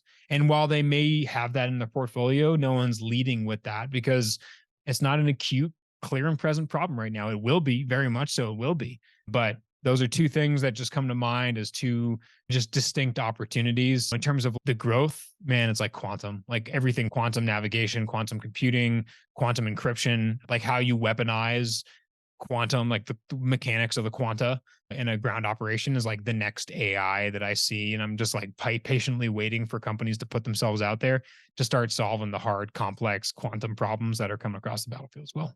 That is, again, you're blowing my mind on a lot of things here, and a lot of stuff that I'm glad that other people are thinking about, because it's, man, I never really thought about our presence on the North and South Pole, but obviously and that's where my mind initially went. But as you highlighted, it's not just cold from oh wow, it's like snowing perspective, but like in space, or like you said, deep underwater, very cold and austere environments where things like don't exactly hold up the same way that they do, and maybe what we're used to, more fighting heat problems than there is cold problems. 100%. Yeah. And even like the weapons based, like how do you fight and win underwater? How do you fight and win in the Arctic? Like, how do you fight and win in space?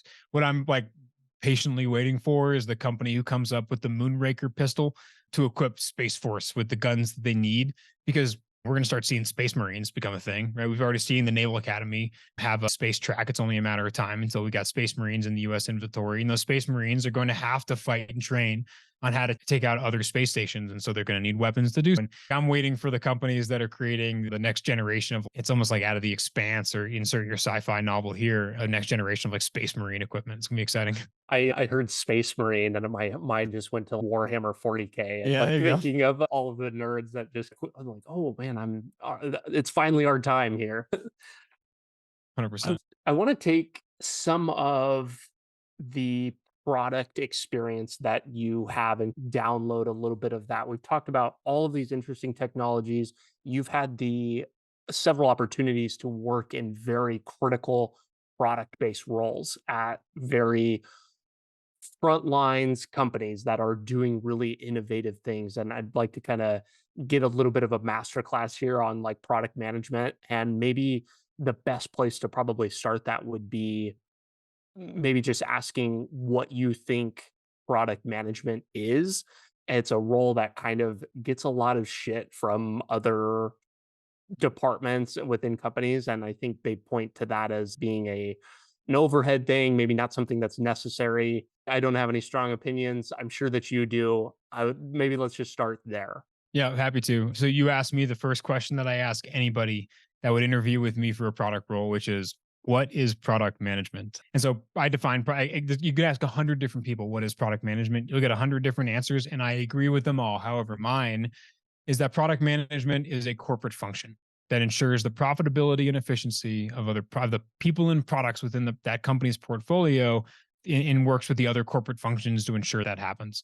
Now, when you put a defense spin to it, the only things in my mind that drop efficiency and profitability of the products and the company itself is the product market fit and operational effectiveness. Is it relevant in combat? Is it effective in combat? The two things we need to put before profit above all things. But make no mistake about it, product managers are there geared towards profit and efficiency very much. So I've been fortunate enough to, I've had great product leaders in my time. Early on in my career, I had a product leader who like saw the opportunity for me to get into product in a relatively non-traditional sense. I was very much that accidental product manager that got into place. I was very fortunate to, one, have a great product leader that supported me throughout my learning that product journey. And then I had a muse, which is my product itself, which is Skyraider. And the RAD Skyraider just became that opportunity to take the sum total of my experience in the market and apply it towards a product. Would I have done things differently with Skyraider? Like 100%. Of course, there's stuff we would have changed. I think you need the right opportunities. You need the right leader to be able to give you the opportunity. And for me, I had that. And then you need the right muse, the right product to be able to like just gush and try new things in the market and to try to figure out this whole product thing. And From there, I went into product leadership, running product strategy for executive teams, running product management organizations with multiple sites, then in turn running some product teams with Shield, and then certainly running a lot of the forward-looking strategy with people like Axon. Like for me, product comes in in a bunch of different realms, but again, for me, it's all about efficiency of the products, effectiveness of the products, and mainly profitability of it. But again, I've seen a lot of misuse of product managers, and that's why I think you get a lot of executives that just are like, "Why do I have you in my P&L right now? Like, why do I bill you to G&A? Why do I carry you in overhead?" And you have to continually justify and fight for your seat at that table as any product individual, because you're right, like your product organization is very expensive, and there's likely reason you may feel imposter syndrome is because you may have a target on your back at any given time because your product people are very, I don't want to say replaceable, but it's one of those things that easy to justify sales. It's easy to justify BD and engineering, but how do I justify product when the other two aren't doing very well? And I need to spend a lot of money on product to be able to make sure my BD and sales arms are equipped to sell the right thing and my engineering arms equipped to run it or equipped to build it. When I see product leaders and product managers or just product people being used as glorified engineering managers, is a big red flag for me. And it happens in a lot of portfolios where they realize that like the product individual can be an extension of that CTO, and that product individual can just like, oh, just go run the engineers and solve for the sprints and do the things with the requirements and have fun. But that's a gross misuse of your product individual. At the same time, I see product individuals get used as glorified sales engineers. There are sales engineers that just want to feel really good and part of the team, get paid a little more so they get called product people.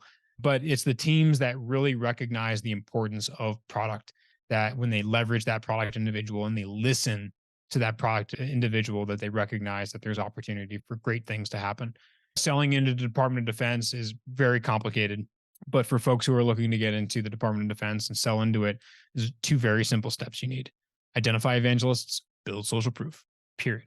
And it's all about social and strategic selling. Another reason why I'm gearing up to focus on content and things like that is, for me, I recognize that if you got a new piece of technology into the government, like you have to go through the sum. You can't just say, do I have product market fit and cross your fingers and hope, because hope is not a course of action. Hope is not a strategy.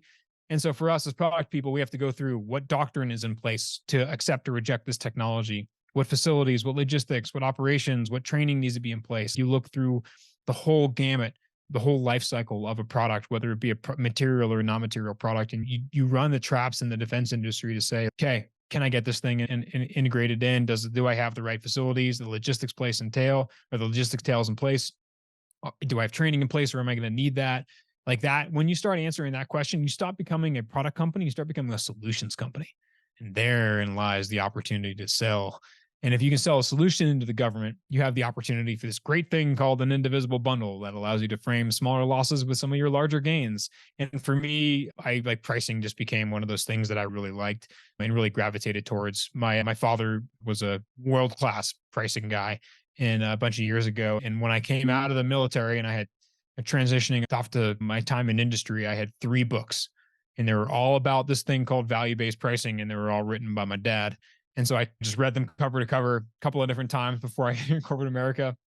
And so I came into corporate America with a strong thirst for providing value, and not in terms of the capabilities, recognizing that with value came opportunity for profitability. We talked a lot about some of the challenges of the larger companies earlier on in this podcast, the Lockheed Martins and the big defense companies that like have a challenge because they have to perpetuate their contracts as long as possible and cram as much as they can into a singular contract, because they don't make as much on individual contracts as like some of these smaller, more value focused companies came into. And then I started realizing as a product individual, a lot of my role, and this is drawing from my operational time, was understanding the value of a product in the inventory and being able to conduct what's called price reasonableness discussions with the United States military to be able to justify the cost of a particular product.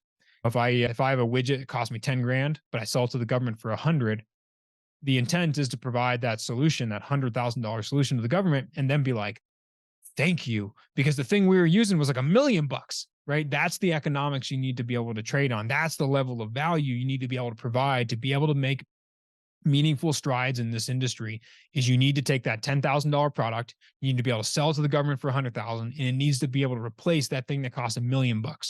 Because when you go into the government and you say, I'm gonna reduce the cost of this operation by 10x, you still need to be able to profit on that thing. And a lot of times people look at hardware as an opportunity to sell software. I think it's software in the government's really hard. There are a couple companies like Axon that do it really well. However, a product person inside of the defense industrial base should be a Sherpa, not just for the company to make sure that they're fighting and winning the government contracts and they're continuing repeat business, but there's almost like a fiduciary responsibility. It's almost a higher form of patriotism to be able to, for me to give back to that organization that I came from, the folks who are there at the tippy end of the spear who are going to have to take my technology forward. Yes, I owe it to the shareholders to craft something that's relatively sticky in the market and relatively profitable. And maybe myself as a shareholder, like that's what I want too. But the thing that keeps me up at night is not about making sure the shareholders have an opportunity for a good, clean exit.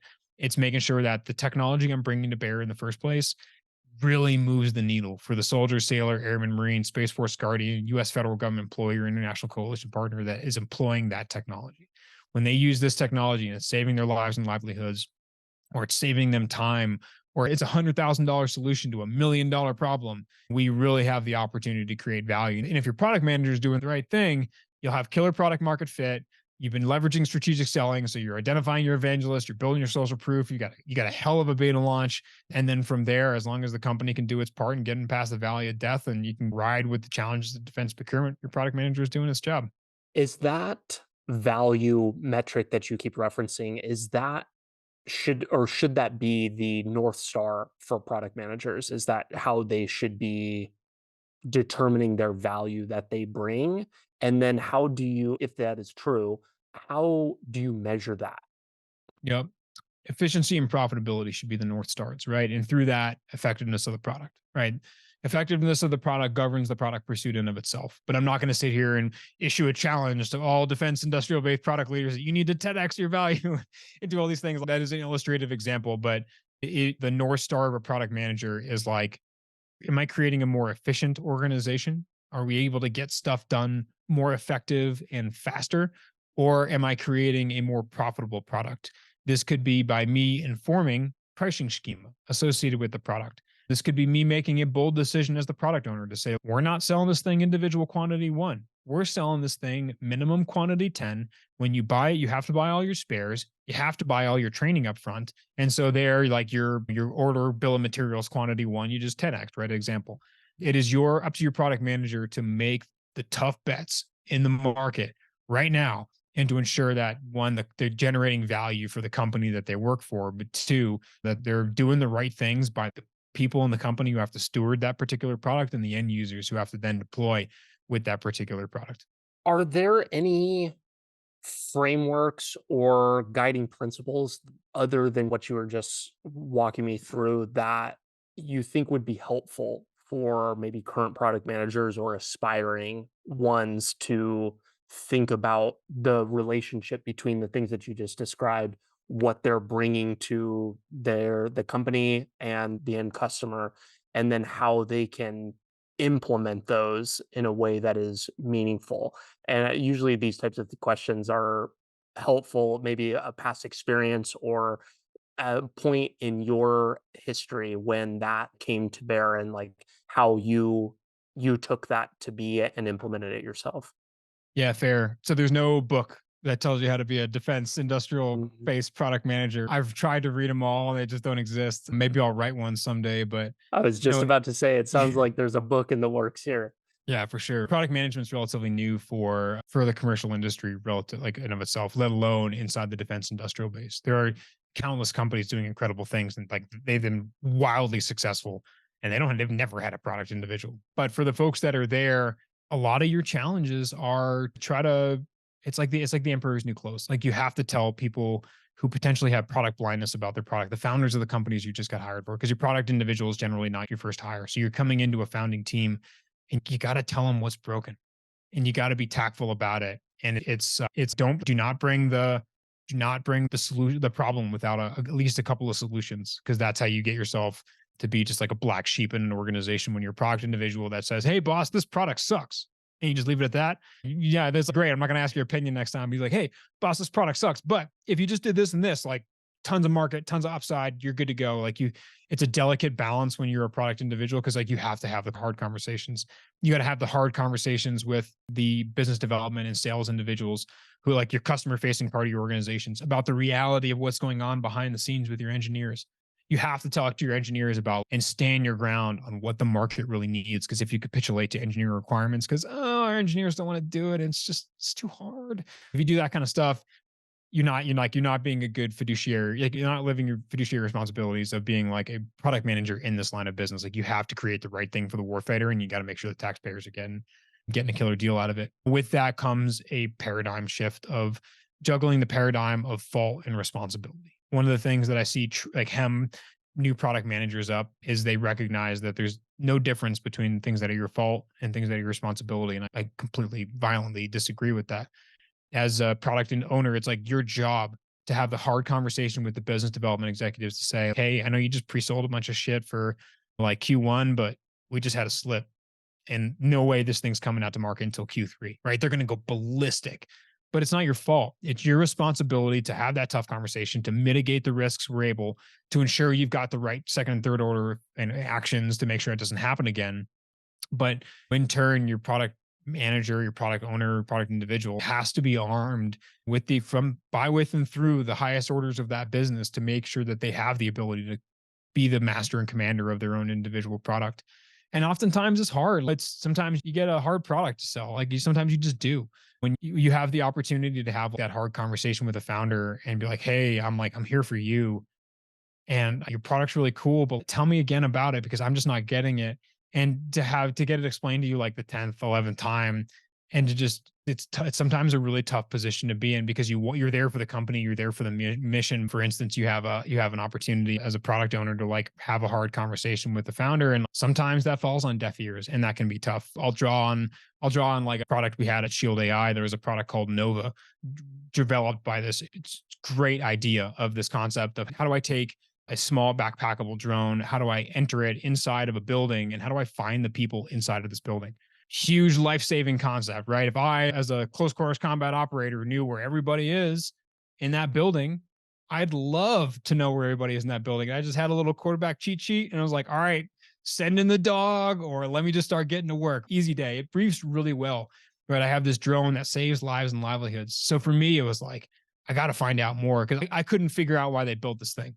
Even though I had questions with product market fit, but I went in and it was a tough conversation with the teams who created it. It was like, all right, so this is me speaking. Like, let me break this down for you.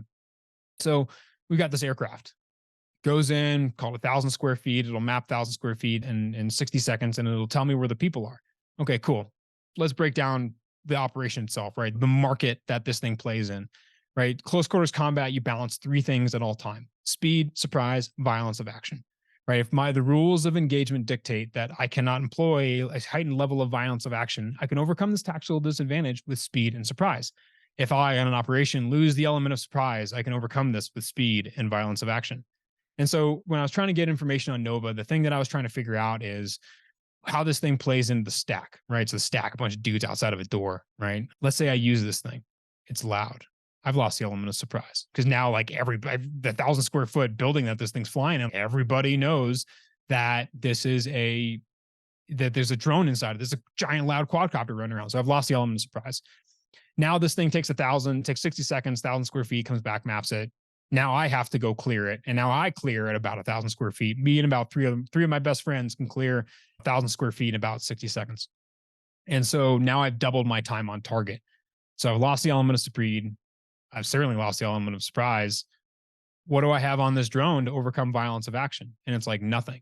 But what does violence of action have on the target? Now everybody knows you're there. So they've closed all their doors. They put belt-fed machine guns at the fatal funnel.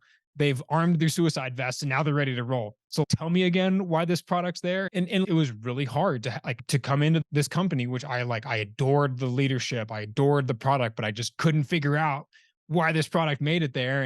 And I had that tough conversation with them, but then come to realize once the founders of the company peeled back the onion and they were like, yes, but we created this as a way to develop artificial intelligence, as a way for it to be a real world demonstrator for our, it was like, oh, of course this thing makes sense. No shit. You should definitely have this thing in your portfolio. But for me going in, right? Trying to understand how this thing fit in the market, how this thing fit in the stack. It was just like, it was a tough conversation as a new person with like a high performing team. I mean, chill, yeah, this goes are varsity, right? And here I was a relative wet behind the years guy in industry trying to understand product market fit in this thing.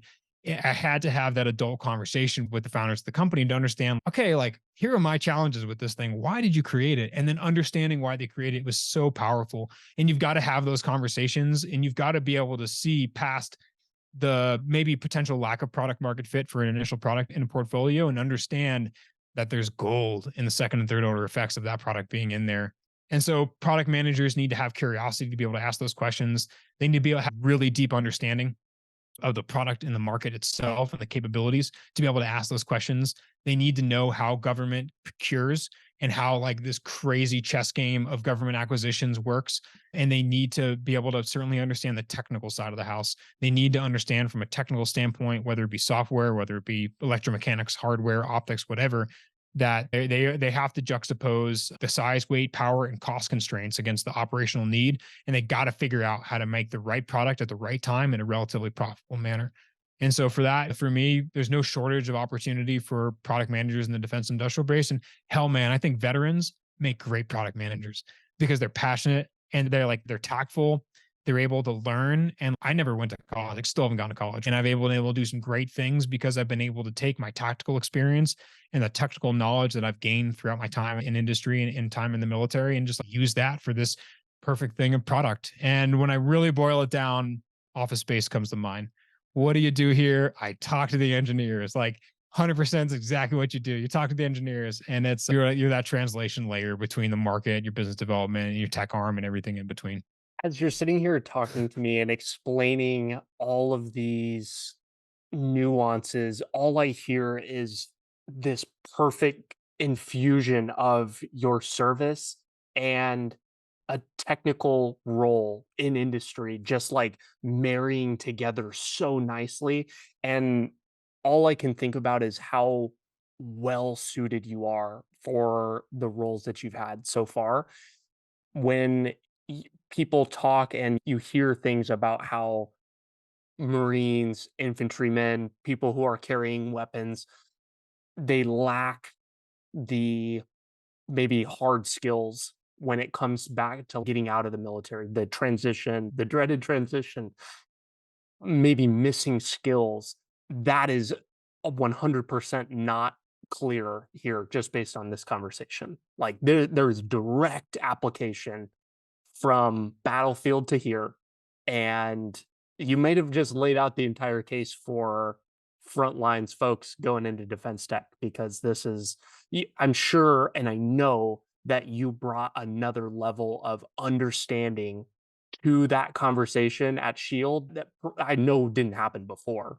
Nobody was like, oh, how does this actually work when we are entering a building? That probably was not a conversation. It sounds like it was a different intent, but it's still a good question to be asking.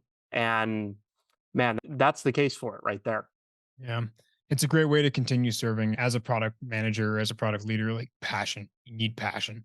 And there's no higher form of patriotism than continuing to finding a way to continue to serve after your service than dealing with being a functioning, contributing member of the defense industrial base. Like it is a very big challenge in a variety of different reasons to raise your hand and say, I want to create this. But I was broken, man. Like my hips, my back, I had too much time jumping out of airplanes with heavy gear and falling off a shed and knocking my head and concussions industry. I got lead poisoning from all the indoor gun. There's no shortage of injuries for me. And when it was time for me to answer the question, what do I do when I can't carry the gun anymore? What do I do when I can't jump out of airplanes and do all the fun shit anymore? For me, I looked at industry initially as an opportunity to make a living for myself, but really what I very quickly found is it's an opportunity for me to continue my mission. Like my end users, right? People who work with my technology or work on the technology that the companies I work with work on, like they are the folks that I make sure are my happy customers. They're the folks that I'll burn the extra hour for to make sure that they've got the right thing. And like you generally surrounded by other people who feel the same. A lot of folks in the defense industrial base very geared towards how can I continue to help the individual solar, sailor, airman, marine, space force guardian, government civilian, and international coalition partners.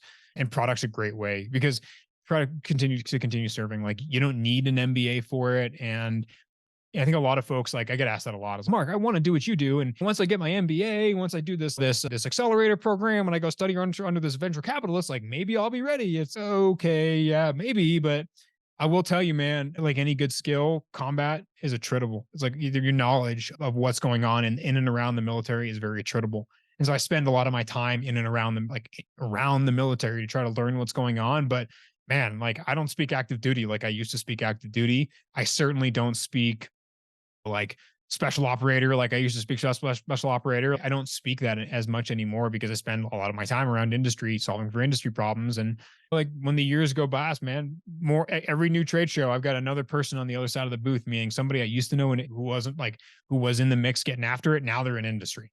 And now my ability to call on people who are like actively engaged in combat smaller and smaller. And so get in there fast because your operational time is very much has an expiration date on it and it's very attritable. One of the things that you said to me in our very first conversation, you talked about how what you're doing now, you likely are able to have a larger impact on the people that you are serving with. Do you think that do you still think that's true? 100%, right? 100%. I like to think of myself as a relatively high effective part of the United States inventory when I was doing my work, but in the end, very it can come up awful. Like my wife's a Navy veteran. We talk. What happens if the draft hits off? You think you're going to be drafted? What do you think? You think you're going to be drafted? She was a service warfare officer turned public affairs officer. And like I did the Navy Corpsman thing, and they came out through counterterrorism, all that kind of stuff, and then did the tech thing. And so it was a question. I was like, you think you'd be activated? So I'm like, VA says I'm pretty fucking broken right now, so probably not going to call me up. But if I had to make that case, like I'm very much way more effective in my current role, maybe in my other roles, working defense portfolios, or even my current role now, supporting the defense industrial base to make sure that the companies I work for have highly effective, highly profitable products. I'm much more of an impact I can make on the battlefield by creating technology that can be adopted to fight and win against the next generation of asymmetric threats than I ever would be a single gun, a single bino, a single radio, a single ATAC end user device on the battlefield. You just said something you were talking about your what the VA looks at you as. And Yeah. I think that there is for people who have served in ways similar to how you have, that is a very that's common. And it's easy for that to become part of the identity that then influences negatively, typically, what the vet re-enters industry or the world with again. How did you think about, and maybe it wasn't even an active thought, but in hindsight, how did you think about looking at, hey, this is what the VA is telling me that, and your back is probably it's also telling you, and then not letting that get in the way of continuing to serve in maybe even a more meaningful way than before. Yeah. The narrative, like our narrative, internal narrative is huge. Very quickly, can we adopt external narratives as this internal narrative? And if you ask the VA, no, I'm like this college uneducated individual I've spent like a year at the last couple of jobs I've been in. I have a failure to adjust, right? Like I'm a veteran that's had a hard time trying to find his way after service. And there's all sorts of musculoskeletal problems the VA's got me listed that they like to remind me with. I've got no shortage of like post-traumatic stress that I've tried to turn into post-traumatic growth. Right. And I think some of the like my initial challenge, to be real, was like following the way of the VA. Right. So like my back, great example, right? Jacked up back, bunch of different reasons of carrying a bunch of gear and falling out of airplanes and stuff like that. I get out and the VA is like, I'm like, what do I do about my back? And they're like, oh, there's a bunch of painkillers. Just take all these, you'll be good. And that is his own challenge and danger. And I never recommend it. But what I needed, I did not need all these shots in my back. And I would go in twice a week for injections and physical therapy. And they would just load me up with highly irresponsible amounts of opiates and painkillers, as they did a lot of people back in the day. And that's the way the VA wanted me to heal. And I just stopped going. I eventually just stopped. I was like, I can't do this. This is not the way for me. And I found like what I really needed was meditation and a chiropractor. And as if I can solve for the chiropractor, I can solve through meditation. And for me, mindfulness is a huge part of my practice. Yoga is a huge part of my practice. Being able to rationalize all like the horrific things that happened. And I've got my fair share of survivor's guilt from the times that I did make it out and the injuries I didn't sustain when a bunch of people did. And there's no shortage of just awful scars that live in our veterans, both those who deployed and those who didn't. There are folks who supported the war effort that just have like awful things that happened to them in the name of military, right? Whether it was in training or there was something that happened remotely or just something horrific that happened to them at a time that is something that shouldn't happen to anybody, but just happened to them in the military.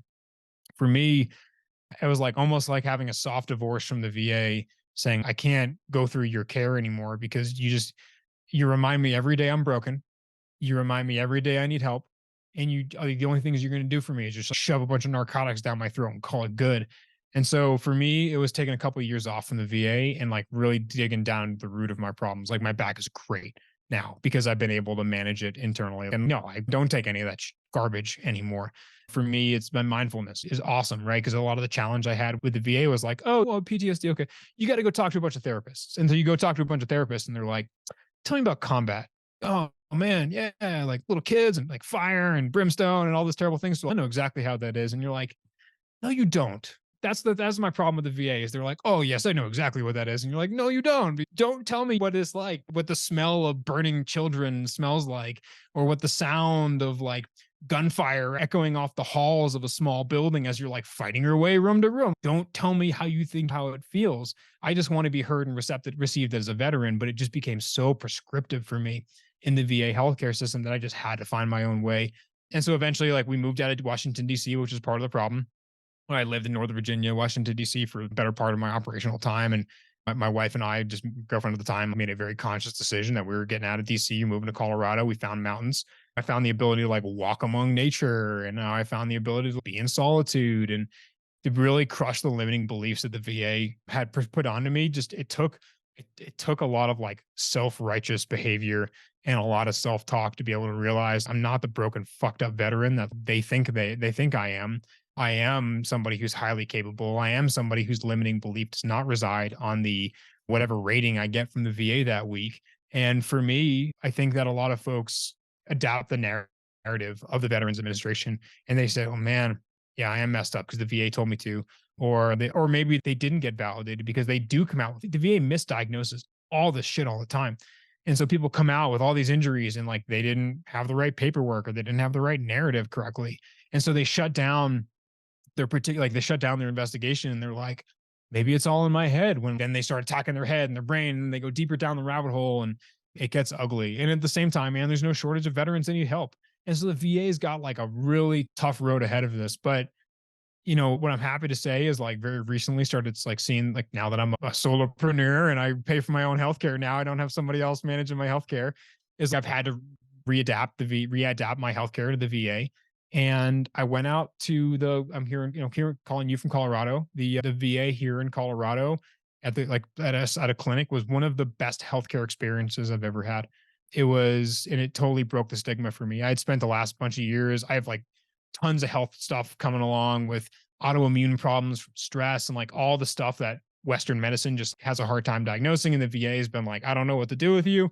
I've been finding a lot of support in the East and finding a lot of support with like functional medicine to get my gut, get my health right, to get my mindset right. And now that I've started to see the VA again, like I look towards some of the care that I got with healthcare and Blue Cross Blue Shield over the years. And like I was just unimpressed, functionally unimpressed with what Western medicine was providing me. And again, another reason why I would never consider the VA because of all the horror stories that I hear and all the horror stories I had while at the VA, because I needed to out of necessity, created an appointment here in Golden, Colorado. And I never felt like I had a more attentive medical staff. I never felt like I was in a cleaner facility than I had in that moment and was just very excited that now the VA was back in again. And they had a good talk with me. They're like, hey, I see you haven't seen us in a few years. Is this because we did all this terrible things and we shoved all these pills down your throat? I'm like, exactly why I'm not here anymore, because you did all these terrible things to me. And like, I decided not to do that. And I made the conscious decision. I took the healthcare into my own hands. And so, yes, very quickly, veterans can adopt that psyche of like the VA told me I'm broken, so I'm broken. But I'm here to tell you you're not. There's a quote that I have here that I want to ask you about. It says, Who am I when I am no longer myself? What does that mean? Yeah, buddy Chad Conley, Colorado Springs, runs a great organization called 50 for the Fallen. It pledges a lot of veterans to ask themselves this question of who I am when I'm no longer me, right? And transitioning from active service, like whether you're general purpose infantry, whether you're administrative personnel, a culinary specialist, or a tier one special operator, like you still had this persona of yourself that you define. A lot of these people are fucking superheroes, man. When they're in, wait, you need guns, we got guns. You need airplanes, we got airplanes. Like whatever you need, plus or minus 30 seconds, anywhere, any place, anytime. Like we're here for you, doing the things that you would read about in books and see in the movies and things like that. But essentially, like again, no matter what you did in the military, whether you're admin or you're frontline worker or not, when you come out, you have to answer that question because you're no longer yourself anymore. And you've defined yourself as master culinary specialist extraordinaire or parachute rigger for the Golden Knights or the insert sexy tier one special operator thing here. There's a lot of folks who define themselves as that. They run around with their fellow superheroes. They put on the uniform every day. Like they are them. They have been told who they are. You are Navy Corpsman Mark Holden. You are aviation electronics technician to do like you are a thing. But then when you're no longer you, like there's nobody to tell you who you are. It's up to you to define that. And going back to the VA, like sometimes the VA is the first person to tell you who you are. Hello, you are a fucked up broken veteran. Welcome to society. And you're like, oh my God, what have I done? I want to go back in. And very quickly we can romanticize who we are and who we were. And I'm super guilty of it. And as most veterans, like you romanticize the smallest shit you did to make yourself feel good. But like you think you're like, no shit. I used to do X, Y, and Z, and that was so cool. But like I don't care about that stuff anymore because I have had to redefine who I am now and who I was in back in the early days as a GWAD, who I was when I was transitioning out, like at the height of my operational career, very different people, but still had my own definition. And you have to answer that question. Who am I? Because I'm no longer me anymore. Who am I? And it's up to you to determine that, but it's a choice. Who am I going to be? Not who am I right now? Because man, maybe you're like the struggling, fucked up veteran that's failing to transition, right? But it's up to you to define what that is. And for me, like I had options, right? So my options were find my way and like fumble around trying to make my way in this product thing in industry, or go deeper down the rabbit hole, get another fancier gun, and just go get after it as like recontinuing on as an operational contractor, going back into government service, or potentially joining the National Guard to get my kicks off and something like that. Like I had options to continue to be that like gunfighter or that technological evangelist in the military, whatever I decided to pay myself in for that particular operation. But for me, it was about making that conscious decision. It took me, I'm still doing it, right? It takes years to continually redefine yourself. But like, I am a veteran. I'm very proud of my time in the service. I am equally as like relatively proud of my time in industry supporting that mission and the technologies that I've been able to work with the great teams to bring to bear. But you as a veteran and we as all veterans have to answer that question. Who am I? Because I am no longer myself. What is the most important thing that a veteran should learn from you and maybe you only? It's not your fault.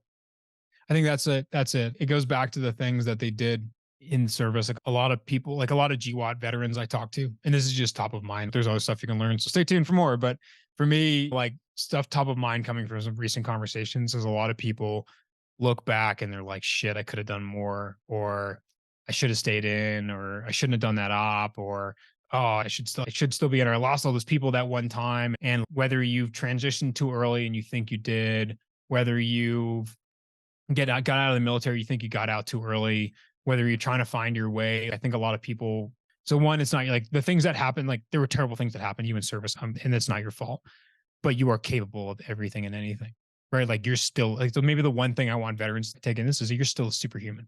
You can still have those superpowers. You just have to use them in different ways. And you do not need permission to use the superpowers that you've worked hard in your life to gain, right? The folks you have the opportunity to do anything. You were a fucking military veteran, right? Some of these folks entrusted with gajillion-dollar aircraft, they were driving ships. As you look at the kids out of like high school with a really basic associate's degree, or the ones who are our nuclear engineers, right? There are people as in the military that are capable of incredible things. And I think too often veterans ask for permission to do something. I need my MBA to be able to be a product manager. Oh, I wasn't special forces, so I can't do that really cool job in corporate America, or they won't like my story. You've got a story. Everybody wants to hear about it. You are capable of incredible things. It's a conscious decision to be capable of those things, and you're still a superhuman, still capable of those superhuman things. And it is a conscious decision for you to go out into industry, to find the companies you want to find, to work on the technologies you want to work on, and to find an excuse to get in there and work on it. Everything's available to you. Everything is available. The sum total of the world is at your disposal and at your fingertips. And you do not, repeat, do not need permission to go after any of that stuff. That's super powerful. That permission thing gets in so many people's way, and myself too. It's difficult, and you're used to rules and regulations, and on the outside, you don't have those. The only person that's really getting in the way is yourself. Beliefs about the world, or what you think about yourself, or anywhere in between. Yeah. Mark, I have thoroughly enjoyed this conversation. This has been a ton of fun for me. I know it'll be a lot of fun for the audience as well. What can myself and or anybody listening do to be useful to you? I appreciate that. Yeah. I'm on LinkedIn and I'm on LinkedIn every day.